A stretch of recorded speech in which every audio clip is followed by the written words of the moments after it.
शब्द मछली जाल न जानिया सर खारा असगा। अत सियाणी सोहनी क्यों कीतो वेसा। कीते कारण पाकड़ी काल न टरे सिरा। पाई रे यूं सिर जान काल ज्यों मच्छी त्यों मानसा। पवे अचिंता जाल रहाओ। व्याख्या। अनंत स्वरूप सागर की मछली सागर में जन्मी, सागर का ही एक रूप आकर्षित है उसकी ओर, जो सागर का कोई रूप नहीं, जो सागर से भिन्न, सागर से अलग, सागर की समानता में रमता नहीं। मछली असामान्य से लोभित हो उसकी तरफ बढ़ती है और खुद को जाल में बंधा पाती है। ये अचरज की बात है। अति सुंदर और सागर की गहरी समझ रखने वाली मछली कैसे अनजाने अपरिचित का भरोसा कर बैठी, कैसे उस विचित्र असहज को जान ना पाई। क्या कारण था जिसके भरोसे आगे बढ़ी थी वही काल बन बैठा, और अब वह काल सिर से टलने को राजी नहीं। अगर गहरे में देखे तो सागर की मछली और असागरिक जाल के बीच घटी ये घटना अपने आप में बड़े अर्थ को समाये हुए है। जाल जो सागर में ना जन्मा, ना सागर का रूप, जाल जिसमें सागर की कोई झलक दिखाई नहीं पड़ती, सागर में स्वाभाविक नहीं। पर मछली सागर में स्वाभाविक होकर भी उस अस्वाभाविक जाल के प्रति आकर्षित है। आखिर मछली के भीतर ऐसा क्या है जो अस्वाभाविकता के आकर्षण से मुक्त नहीं हो पाता। अगर ध्यान में देखें तो भीतर मन ही है। मछली इस मन का ही अनुसरण करती है जो अस्वाभाविकता में रमता है। अस्वाभाविक का चयन श्रेष्ठ होने की घोषणा है, एक समानता का तोड़, असाधारण असामान्य होने का उद्घोष है। मछली सागर में असामान्य असाधारण अनूठे जाल की प्राप्ति कर असाधारण असामान्य अनूठा होने की लालसा से जाल की तरफ बढ़ती है। पर जैसे ही मछली जाल की प्राप्ति कर श्रेष्ठ होने की घोषणा करती है, खुद को जाल में बंधा पाती है। बेताल कहानी सुनाता है और अंत में कहानी के विषय में विक्रम से प्रश्न पूछता है, और जैसे ही विक्रम उत्तर देता है बेताल हंसता है और फिर उसी ऊंचे वृक्ष पर जा लटकता है। विक्रम फिर वापस लौट बेताल को वृक्ष से उतारता है और कंधों पर लाद चल पड़ता है। रास्ते में बेताल फिर कहानी सुनाता है और अंत में फिर प्रश्न पूछता है। विक्रम फिर उत्तर देता है और बेताल फिर ऊंचे वृक्ष पर जा लटकता है, और यही क्रम चलता ही चला जाता है। आखिर क्या कारण है विक्रम द्वारा इतने परिश्रम और साहस से पकड़ा बेताल एक प्रश्न का उत्तर देते ही पकड़ से परे हो जाता है। उस एक उत्तर में ऐसा क्या है जो पूरे क्रम को ही बदल देता है। विक्रम द्वारा दिया गया उत्तर वास्तविकता में श्रेष्ठ होने की घोषणा है। बार बार एक ही क्रम को दोहराने वाले विक्रम के कंधों पर लटका बेताल, जिसकी कोई ताल नहीं, जिसका कोई सुर नहीं, मन है। मछली गुरु हो जीवन का सत्य कहती है। जगत में जैसे ही कोई श्रेष्ठ होने की घोषणा करता है, जीवन को खो देता है। हम जैसे ही श्रेष्ठ होने की घोषणा करते हैं, वैसे ही जीवन को खो देते हैं और खुद को विकारों के जाल में बंधा पाते हैं। जैसे ही हम अपने ज्ञाता होने की घोषणा करते हैं, संपूर्ण प्रज्ञाता को खो देते हैं। जैसे दीपक जलते ही अंधेरे को खो देता है, हम इस दीपक की ही तरह हैं। जैसे जलता हुआ दीपक अंधेरे को खोजता है, वैसे ही हम मैं भाव की प्रज्वलित अग्नि से जीवन को खोजते हैं। पर ना जलता हुआ दीपक कभी अंधेरे से मिल पाता है और ना हम जीवन से। जीवन सिखाता है और हम सीखते हैं, पर जैसे ही हम जीवन को सिखाने का प्रयत्न करते हैं वैसे ही विकृत होते चले जाते हैं। द्वीप सागर में श्रेष्ठ होने की घोषणा करता है और सागर को खो देता है।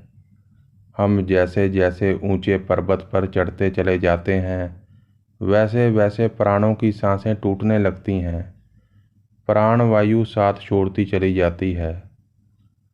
अगर हम विक्रम और बेताल की उस कहानी को भूले ना हो जिसमें विक्रम के कंधों पर लटका बेताल कहानी सुना रहा है। बेताल जिसे विक्रम ऊंचे वृक्ष से उतारकर अपने कंधों पर लादे अंधेरे जंगल के रास्ते पर चला जा रहा है। विक्रम जो हमारा ही प्रतिरूप है, मन को श्रेष्ठता के ऊंचे वृक्ष से उतारता है और अपने कंधों पर लाद चल पड़ता है। हम मन को श्रेष्ठता से उतार समानता के पथ पर अग्रसर होने का प्रयत्न करते हैं, पर मन कहानी गढ़ता ही चला जाता है। मन प्रश्न पूछता है और हम जैसे ही मन की कहानी में रचे प्रश्न का उत्तर दें अपनी श्रेष्ठता को प्रमाणित करते हैं, मन को अपनी पकड़ से खो देते हैं और मन फिर श्रेष्ठता पर जा लटकता है। हम जब तक श्रेष्ठ होने की घोषणा करते रहेंगे मन पकड़ में नहीं आएगा और हमारे द्वारा किए गए सारे प्रयास व्यर्थ ही सिद्ध होंगे।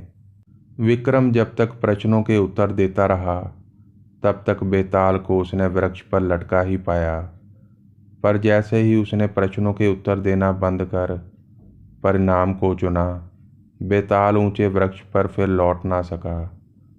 हम जब तक श्रेष्ठ होने की घोषणा करते रहेंगे मन को श्रेष्ठता पर लटका ही पाएंगे, पर जैसे ही हम श्रेष्ठ होने की घोषणा का त्याग कर परिणाम को चुनते हैं मन वहीं ठहर जाता है। मछली श्रेष्ठ होने को अग्रसर होती है और खुद को जाल में बंधा पाती है। हम श्रेष्ठ होने को अग्रसर होते हैं और खुद को विकारों में बंधा पाते हैं। मछली और मनुष्य में कोई अंतर दिखाई नहीं पड़ता। जैसी मछली की भावना है वैसी ही मनुष्य की भी है। अगर हम अपनी मान्यताओं और धारणाओं से परे हो देख पाएं तो जगत में ऐसा कुछ भी नहीं जो हमें श्रेष्ठ कर सके। हम अपनी अवास्तविक मान्यताओं और धारणाओं में श्रेष्ठ होने का अवास्तविक अनुभव तो कर सकते हैं, पर वास्तविकता में सब एक समान निरंतर है। हमारे श्रेष्ठ होने की घोषणा करते ही हम उस एक सामान्य के विपरीत खड़े हो उठते हैं।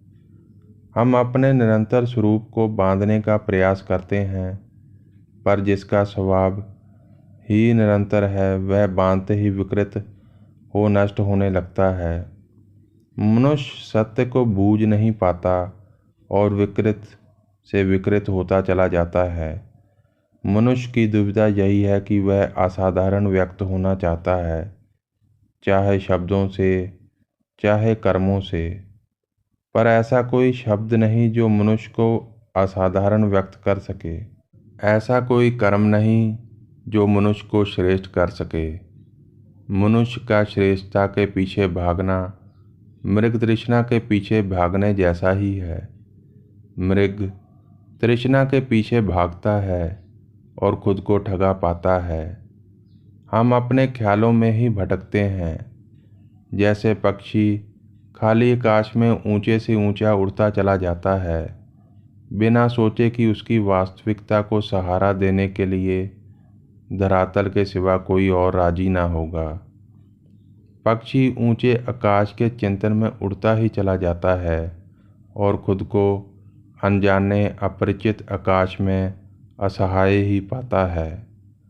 मछली सागर में अस्वाभाविक अनूठे जाल के चिंतन में आगे बढ़ती है और अचिंता काल सिर पर मंडराने लगता है।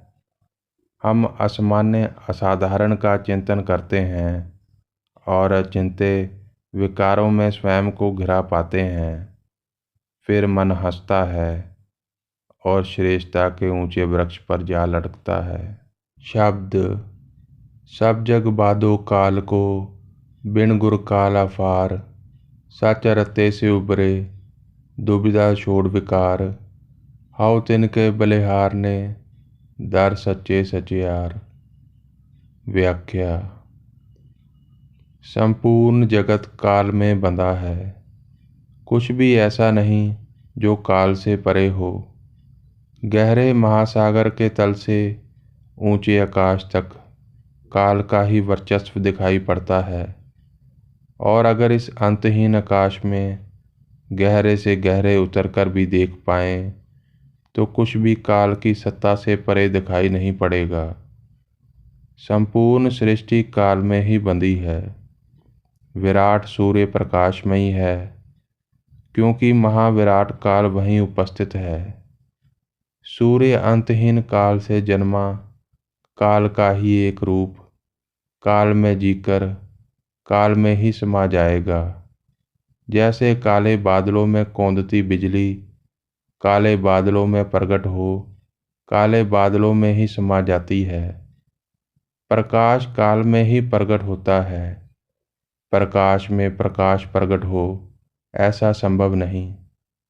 प्रकाश काल में होकर ही प्रकाशमयी है। काल की ऊर्जा काल में ही उज्ज्वल है। हम काल की इस ऊर्जा में ही उज्ज्वल होते हैं और फिर काल में ही समा जाते हैं। हर प्रातः प्रकाश की किरणें हमें ऊर्जा से भरकर प्राणमय उज्ज्वल करती है और रात्रि पड़ते ही चाहे कोई कितने ही वर्चस्व का धनी हो, काल की गोद में समा जाता है। निद्रा रूपी मृत्यु अपने में खींच ही लेती है। रात की कालिमा में सब कालमयी निष्प्राण हो जाते हैं। काल हमारे चारों ओर वैसे ही है जैसे मछली के चारों ओर सागर। सृष्टि काल को ही आधार बनाकर प्रकट हुई है। जैसे सागर में जीवन सागर को आधार बनाकर प्रकट होता है। सागर में तैरती रंग बिरंगी और जुगनू की तरह उजाला बखेरती मछलियाँ वैसे ही प्रगटी हैं जैसे अनंत सृष्टि महाकाल में प्रकट हुई है। हम सागर के जल को हाथों में लेकर देखें तो उसमें ना जीवन दिखाई पड़ेगा, ना जीवन का आभास प्रतीत होगा, पर वही जल अनंत जीवों का जन्मदाता है। सूक्ष्म से लेकर विराट तैरते जीव इसी जल से प्रकट हुए हैं। ठीक वैसे ही महाकाल की कालिमा से शक्ति स्वरूप सृष्टि प्रकट हुई है। जीवन इस अविनाशी अजन्मे महाकाल से प्रकट होता है और इसी में ही विलीन हो जाता है। जैसे सागर में जीव सागर से प्रकट होते हैं और सागर में ही विलीन हो जाते हैं। सागर में तैरती मछली सागर का चैतन्य रूप है। मछली सागर से प्रकट हुई सागर का ही रूप है। वैसे ही काल से प्रकट हुए हम काल का ही रूप हैं। पर जैसे मछली सागर में होकर भी सागर को जान नहीं पाती, वैसे ही हम काल में होकर भी काल से अपरिचित रह जाते हैं। अनंत रंगों से चित्रित जगत चित्र जिस आधार पर ज्ञात हुआ है, वह आधार अज्ञात ही रह जाता है। पर फिर जीवन की ये दुविधा कैसे मिटे, कैसे उसे जाने जो परछाई हो सदा हमारे साथ ही है, कैसे उसे जाने जिसकी उपस्थिति में हमारे भीतर का जगत चलायमान है। अगर उस अज्ञात अप्रत्यक्ष को जानना है तो पहले उसे जानना होगा जो ज्ञात है, प्रत्यक्ष है। प्रत्यक्ष का अनुसरण कर ही अप्रत्यक्ष तक पहुंचा जा सकता है। अगर मछली को अप्रत्यक्ष सागर को जानना है तो उसे उसका अनुसरण करना होगा जो प्रत्यक्ष सामने है। सागर में विलक्षण जीव वनस्पति सागर का ही प्रत्यक्ष रूप है। इस प्रत्यक्षता का अनुसरण करने पर ये गुरु हो सागर को ही व्यक्त करती मिलेगी। सागर में जीवन सागर को ही व्यक्त करता है, सागर की ही करनी का गुणगान करता है, सागर की ही महिमा कहता है। मछली अगर स्वयं का ही अनुसरण क्यों ना करे, तो स्वयंता भी उसके लिए मार्गदर्शक गुरु हो उससे परिचित करवाती है, जो उसके भीतर और बाहर रमा हुआ है। प्रत्यक्ष गुरु रूप जीवन का अनुसरण ही मछली के लिए अप्रत्यक्ष सागर तक पहुंचने का मार्ग है। और ठीक वैसे ही प्रत्यक्ष सृष्टि अप्रत्यक्ष काल तक पहुंचने का मार्ग है। सृष्टि काल से प्रकट हुई, उसका ही रूप उस काल को ही वर्णित करती है। सृष्टि काल की ही महिमा कहती है, काल का ही गुणगान करती है। इस सृष्टि के समक्ष समर्पित हो, इसका ही अनुसरण करने पर यह गुरु हो सत्य से परिचित करवाती है। सत्य जिसमें रंगकर विकारता में फंसी दुविधा से मुक्ति संभव है। काल के गर्भ से प्रगट ब्रह्मांड उस काल का ही परिचय देता है। काल जो हमारे भीतर और बाहर रमा हुआ है, सत्य के दर पर सत्यता में खोए हुए जगत के आगे समर्पित हो, उसका अनुसरण करते ही जगत मार्गदर्शक गुरु हो घटघट में रमे हुए काल से परिचित करवाता चला जाता है। असत्यता से मुक्त करता हुआ सत्य का दर्शन करवाता चला जाता है। सत्य जो वास्तविक है, सत्य जिसमें रंगकर ही दुविधा विकारों से मुक्त हो पाती है, सत्य जिसे जानकर मैं भाव अपना वर्चस्व खो देता है। जो सत्य के दर पर सत्यता में खोए हैं, वही मैं रूपी हौमे से मुक्त हुए हैं। शब्द सी चाने जू पंखिया जाली बादक हाथ, गुर राखे से उबरे होर फाथे चोगे साथ, बिन नावे चुन सुटिया कोई ना संगी साथ। व्याख्या। आकाश में उड़ते पक्षियों के लिए बाज बड़ा खतरा है। बाज अपने पंजों में उड़ते हुए पक्षी को दबोच लेता है और अपना आहार बना लेता है। पक्षियों के लिए अगर आकाश में उड़ना खतरे से भरा है, तो जमीन पर भी वह सुरक्षित नहीं। जमीन पर शिकारी जाल बिछाए उनके ही नीचे उतरने का इंतजार करता है। पक्षी ना ऊंचे आकाश में सुरक्षित हो पाता है और ना ही जमीन पर। पक्षी कहीं भी भागे मृत्यु से मुक्त नहीं हो पाता। ठीक वैसे ही मनुष्य जगत में किसी कोने में चला जाए पर मृत्यु से परे नहीं हो सकता। हम कहीं भी भागें पर काल की कुल्हाड़ी गर्दन से परे नहीं हो सकती। वर्षों की तपस्या, कर्मकांड, प्रार्थनाएं काल को रोक नहीं सकती। हम कितने ही पवित्र ज्ञानी सिद्ध महात्मा ही क्यों ना हो जाएं, हम कितने ही अनुशासन में चलें, कितने ही संत श्रेष्ठ हो जाएं, पर काल अपने भीतर समा ही लेगा। उससे बचने का कोई उपाय नहीं, क्योंकि मृत्यु और जीवन काल का ही रूप है। सब काल से ही प्रकट होता है और काल में ही समा जाता है। जैसे मिट्टी के गर्भ से प्रकट हुआ विराट वृक्ष एक दिन उसी मिट्टी में ही समा जाता है। जैसे सागर में उठी विशाल लहरें फिर उसी सागर में ही जा मिटती है, पर न विराट वृक्ष को फिर मिट्टी में मिट जाने की चिंता है और ना ही विशाल लहरों को। मनुष्य ही एकमात्र ऐसा जीव है जो आजीवन इसी चिंता से ग्रस्त रहता है। पर अगर हम देखें, जब मनुष्य सोया हुआ होता है, तब चाहे उसके ऊपर सांप ही क्यों ना रख दिया जाए, शरीर ना चिंतित होता है, ना भयभीत। और ना ही जब मनुष्य काल के गर्भ से जन्म लेता है, तब भयभीत और चिंतित होता है। अगर किसी मनुष्य को जन्म से लेकर बड़े होने तक मनुष्यों की संगत से परे रखा जाए, तब भी वह भयभीत और चिंतित ना होगा। पर जन्म के बाद जैसे जैसे उसमें व्यवस्थाओं की संगत में मैं नामक अग्नि रूपी तमा प्रज्वलित होती है, भय और चिंता उसमें कौंधने लगते हैं। अग्नि का स्वभाव चंचल है, अस्थिर है, और हम इसी मैं नामक अग्नि रूपी तमा का अनुसरण करते हुए स्थिर में रम नहीं पाते। अनादि से अब तक स्थिर काल अपरिचित ही रह जाता है।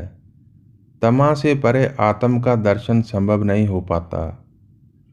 गुरु चलायमान होकर भी स्थिर है, केवल गुरु में बंधकर ही स्थिर हुआ जा सकता है।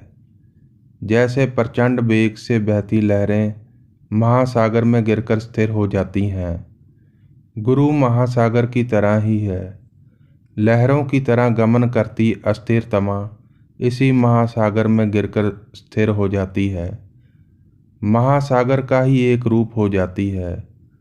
मैं भाव मिटता है और शिष्य भी गुरु में गुरु रूप हो जाता है, और इसी एक स्थिरता रूपम में गुरु के आधार महासागर के उस तल का दर्शन संभव है। गुरु की शरण में ही मुक्ति है, इसके सिवा कोई दूसरा द्वार नहीं। अकथ नाम से संबोधित अनंत का रूप हुए बिना स्थिति वैसी ही है जैसे भय और चिंता से ग्रस्त पक्षी काल रूपी बाज से भागता है, पर अंततः बाज उसे दबोच ही लेता है और संगी साथी खड़े के खड़े देखते ही रह जाते हैं।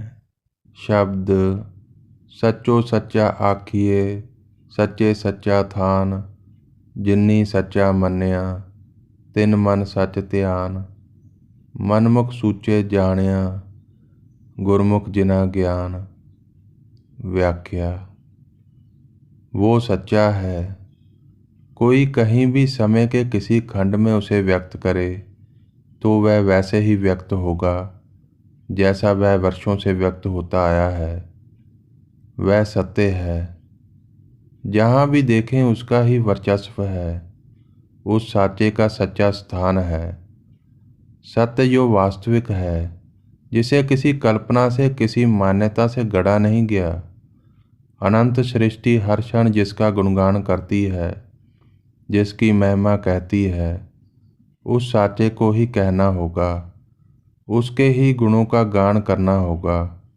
उस मूल सत्य को कहना ही ज्ञानता है।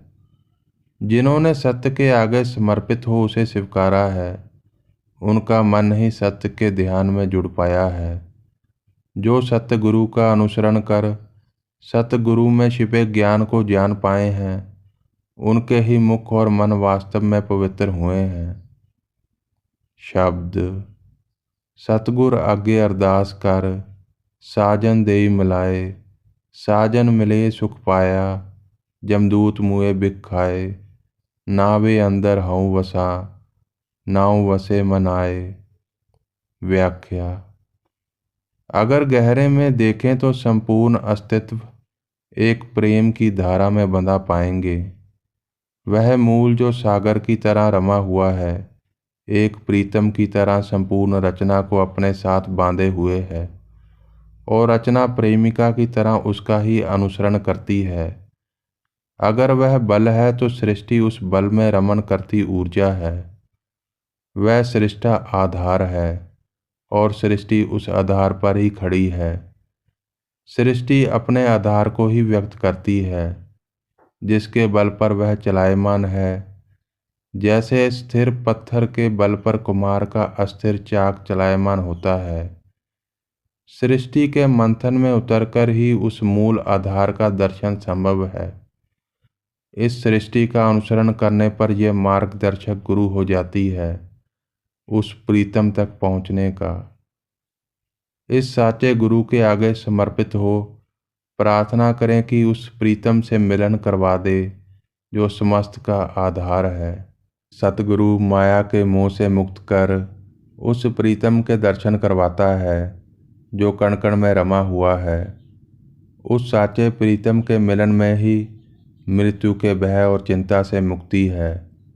उस प्रीतम में ऐसा मिट जाएं जैसे वर्षा की बूंद सागर में मिटकर सागर हो जाती है।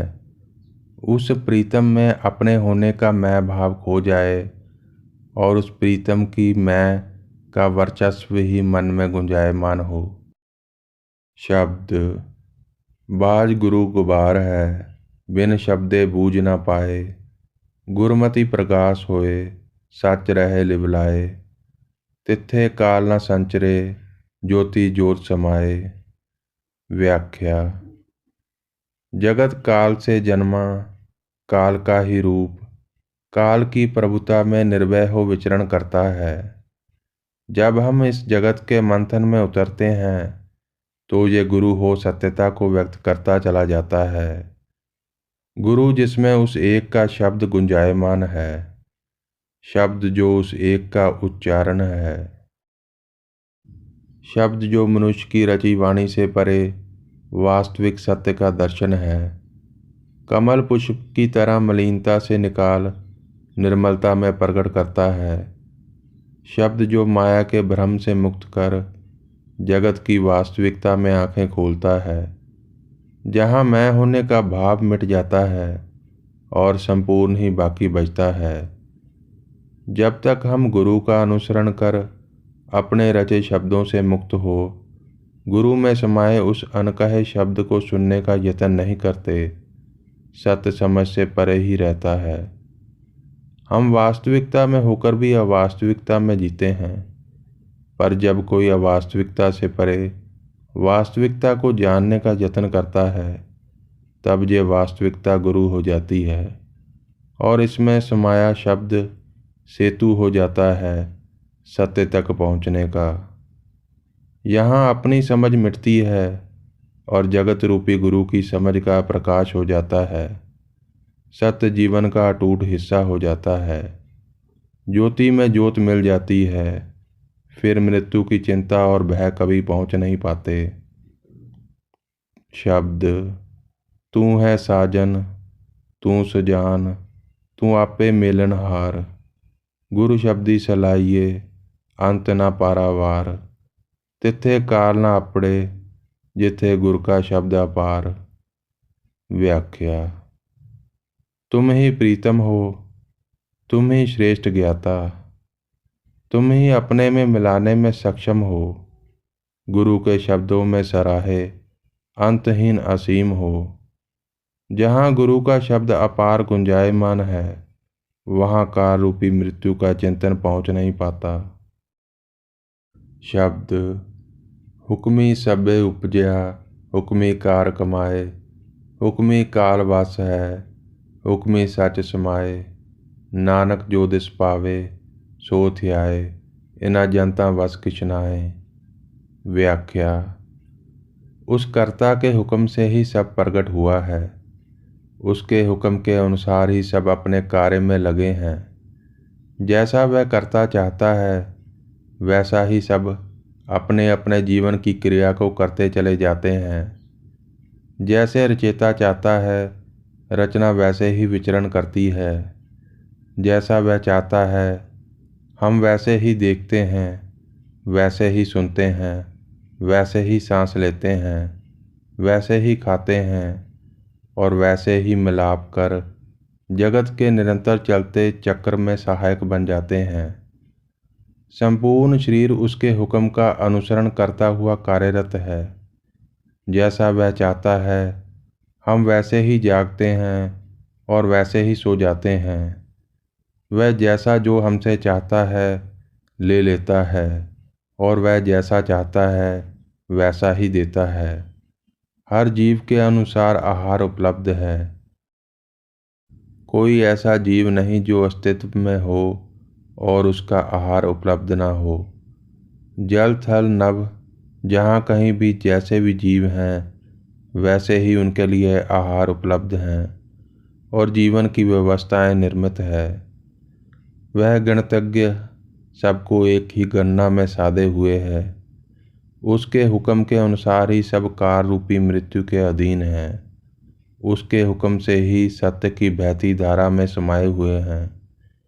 जो वह करता चाहता है वैसा ही मिलता है। सब उसकी ही मर्जी में है। उसके निर्मित जीवों के हाथ कुछ नहीं।